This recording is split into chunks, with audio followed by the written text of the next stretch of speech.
ఈరోజు దేవుని వాగ్దానము. నీకు వాగ్దానం ఇచ్చిన దేవుడు నమ్మదగిన వాడు, విడవడు, ఎడబాయడు. Praise the Lord. అందరూ బాగున్నారు కదూ?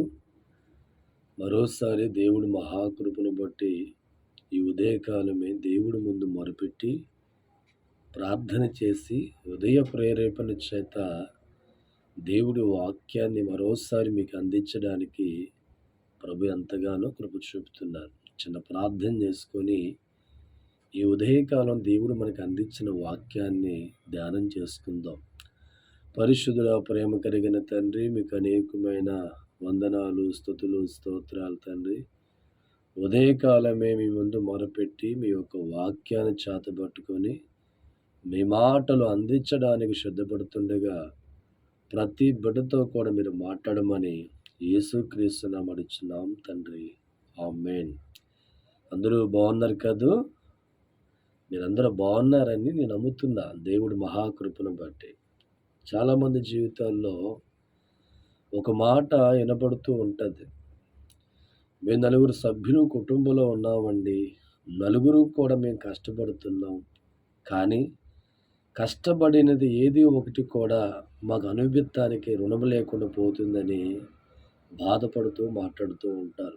రాత్రి పగలు కూడా మేము కష్టపడుతుంది మా నోటికి రాకుండా అది దూరపరచబడుతుంది, మా చేతికి అందకుండానే మరుగైపోతుందని మరి జీవితంలో బాధపడుతూ మాట్లాడుతూ ఉంటారు. ఈరోజు దేవుడు మనకిస్తున్న ఒక మంచి వాగ్దానమును బట్టి ఒక్కసారి దేవుడి వాక్యాన్ని ధ్యానం చేసుకుందాం.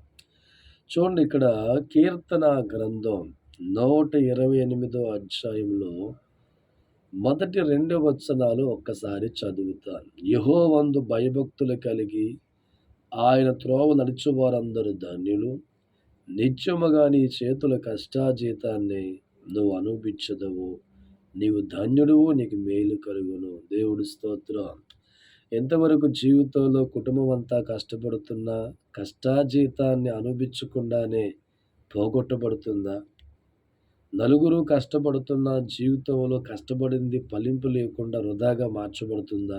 అయితే దేవుడు అంటున్నాడు, దేవుడి యందు భయభక్తులు కలిగి ఆయన త్రోవలో నడిచిన వారందరికీ దేవుడిస్తున్న వాగ్దానం, నీ చేతుల కష్టాజీతాన్ని నువ్వు అనుభవిస్తావు అనే ఉదయకాలం వాగ్దానంతో దేవుడు మాట్లాడుతున్నారు. నా ప్రియమైన దైవజనమా, ఎంతకాలం నీ జీవితంలో ఫ్యామిలీ అందరూ కష్టపడుతున్నా, నలుగురు కష్టపడుతున్నా, నీ జీవితంలో కష్టాజీతాన్ని అనుభవించకుండా వృధాగా మార్చబడుతుందేమో, నువ్వు అనుభవించకుండానే వ్యర్థంగా మారిపోతుందేమో, నువ్వు అనుభవించకుండానే నీకు దూరం చేయబడుతుందేమో. అయితే ఈ ఉదయకాలం దేవుడిస్తున్న వాగ్దానం, నీ చేతుల కష్టాజీతాన్ని నువ్వు అనుభవిస్తావు అని ప్రభువు మాట్లాడుతున్నారు.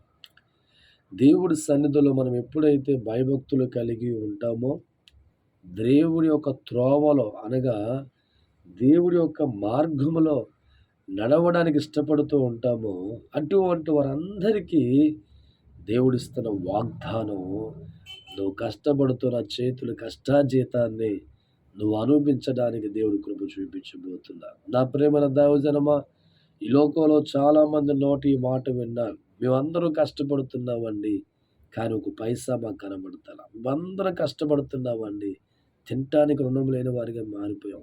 మేమందరూ కష్టపడుతున్నామండి, కానీ మా చేతుల కష్టాజీతం మా చేతికి అందరికి అంది అది వృధాగా మారిపోతుందని ఎన్నో కుటుంబాలు బాధపడుతూ చాలా సందర్భాల్లో నాతో మాట్లాడిన విధానం కనబడుతుంది. అయితే ఈ ఉదయకాలం దేవుడు మనకిస్తున్న వాగ్దానం ఒక్కసారి నమ్మడం ప్రారంభించు. నీవు దేవుడి పట్ల భయభక్తులు కలిగిన వ్యక్తివైతే, దేవుడు మార్గములో అనగా దేవుడు త్రోవలో నడిచే వ్యక్తివైతే, ఈ ఉదయకాలమే దేవుడు నీకు ఇస్తున్న వాగ్దానము, నీ చేతుల కష్టాజీతాన్ని నిత్యముగా నువ్వు అనుభవిస్తావు, నీవు ధన్యుడు, నీకు మేలని చెప్పి దేవుడు వాక్యం మనతో మాట్లాడుతుంది. దైవజనమ, చూడండి, ఇక్కడ ఒక చక్కని మాట మనకు కనబడుతూ ఉంది. ఇక్కడ యోబు గ్రంథము మరి మొదటి అధ్యాయము, యోబు గ్రంథం మొదటి అధ్యాయములో ఒక చక్కని మాట దేవుడు మనకి కనబరుస్తున్నారు. యోబు గ్రంథము మరి మొదటి అధ్యాయము మనం గమనించినట్లయితే, యోబు గ్రంథము మొదటి అధ్యాయము మరి ఇక్కడ 10వ వచనములో ఒక మాట మనం గమనించగలిగితే, అక్కడ రాయబడిన వాక్యం చదువుతున్న. యోబు గ్రంథము మొదటి అధ్యాయము 10వ వచనం. నీవు అతనికి అతని ఇంటి వారికి సమస్తం కంచి వేసేది కదా, నీవు అతని చేతి పనుని దీవించుడు చేత అతని ఆస్తి దేశములో బహుగా విస్తరించబడి ఉన్నది.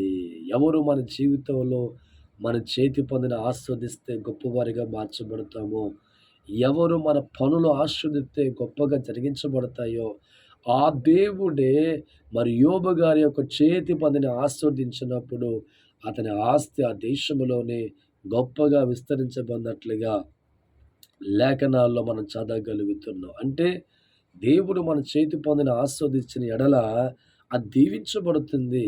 దానివల్ల వచ్చిన సహాయాన్ని మనం అనుభవిస్తామనే విషయాన్ని మరి యోబు ద్వారా దేవుడు మాట్లాడు. నా ప్రేమైన దైవజనమా, ఇంతవరకు నీ చేతివృత్తిలో ఆశీర్వాదం లేక బాధపడుతున్నావు. ఒకవేళ వచ్చిన ఫలితాన్ని అనుభవించలేక బాధపడుతున్నావేమో. దేవుడు వాక్యం అంటుంది ఇక్కడ, యోబు చేతిని ఆస్వాదించిన దేవుడు ఈ ఉదయకాలం నీ చేతి పనులు, చేతివృత్తులు, నువ్వు చేస్తున్న ప్రతి పనిని కూడా దేవుడు ఆస్వాదించేవాడిగా ఉంది. ఎందుకంటే యోబు గారు కూడా దేవుడి పట్ల భయభక్తులు కలిగిన వాడిగా ఉండి దేవుడు త్రోవలు నడిచిన వాడిగా ఉన్నాడు కనుక అతని యొక్క చేతి పనులు, చేతి వృత్తులు, చేస్తున్న పని దేవుడు ఆస్వాదించి ఆ ఆశీర్వాదం వచ్చిన స్థితిని మరి యోబు గారు అనుభవించినట్లుగా మనం బైబిల్ ఆధారాలతో చూడగలుగుతున్నాం. ఈ ఉదయకాలం దేవుడు నీకు ఇస్తున్న వాగ్దానం ధైర్యం తెచ్చుకో. ఎంతకాలం ఫ్యామిలీ అంతా కష్టపడుతున్నా చేతి దాకా వచ్చిన సహాయం చేతులు మరుగైపోతుందా? ఎంత కష్టపడుతున్నా కష్టాజీతాన్ని అనుభవి రుణం లేకుండా మారిపోతున్నావా? ఈ ఉదయకాలం నా ద్వారా ప్రభువు పలుకుతున్న మాట, నీ చేతులు కష్టాజీతాన్ని నిత్యముగా నువ్వు అనుభవిస్తావు అని దేవుడు వాగ్దానం చేస్తున్నాడు. అట్టి ఆశీర్వాదం మీ కుటుంబానికి లభించును గాక. ఇంకెందుకు ఆలస్యం దైవజనమా, నాతో పాటు కళ్ళు మూసుకొని ప్రార్థనలోకి భవించాం. పరిశుద్ధుల ప్రేమ కలిగిన తండ్రి, మీకు వందనాలు. ఈరోజు ఈ వాగ్దానం చేత మా ముందుకు వచ్చినందుకు వందనాలు. నిత్యముగా నీ చేతులు కష్టాజీతాన్ని నువ్వు అనుభవిస్తావని వాగ్దానంతో మాట్లాడుతున్నావు. ఎంతమంది అయితే ఈ ప్రార్థనలు ఏకీభవిస్తున్నారో వారు చేస్తున్న ప్రతి పనిలో, ప్రతి కార్యక్రమంలో వచ్చే సహాయాన్ని వారు అనుభవించడానికి సహాయం దయచేయమని ప్రార్థిస్తున్నాం. ఈ సమయమందు ప్రభువా, ఎంతమంది ప్రార్థనలు ఏకీభవిస్తున్నారో వారందరినీ మీరు జ్ఞాపకం చేసుకోండి తండ్రి. బిడ్డలు లేని వారికి ఈ సమయమందు వారి గర్భద్వారాలు తెరవమని ప్రార్థిస్తున్నాం తండ్రి. అప్పుల్లో ఉన్న వారికి విడుదల దయచేయండి తండ్రి. వ్యాపారంలో ఉన్న వారికి వ్యాపారం అనుగ్రహించండి తండ్రి. చదువుకునే బిడ్డలకు ప్రభావ చదువులో సహాయం చేయండి ప్రభావ. ప్రయాణాల్లో ఉన్న వారికి తోడుగా ఉండండి తండ్రి. డ్రైవింగ్ ఫీల్డ్లో పనిచేసే సహాయం చేయండి తండ్రి. దేశ సరిహద్దుల్లో ఉన్న వారికి కాపాడిన పాప. ఎవరు ఏ అవసరం ఈ ప్రార్థనలు ఏకీభవిస్తున్నారు వారందరిని ఆస్వాదించమని యేసునామమున అడుగుచున్నాం తండ్రి. మిమ్మల్ని మీ కుటుంబాలను సదాకాలం దేవుడు ఆస్వాదించునుగాక. Praise the lord.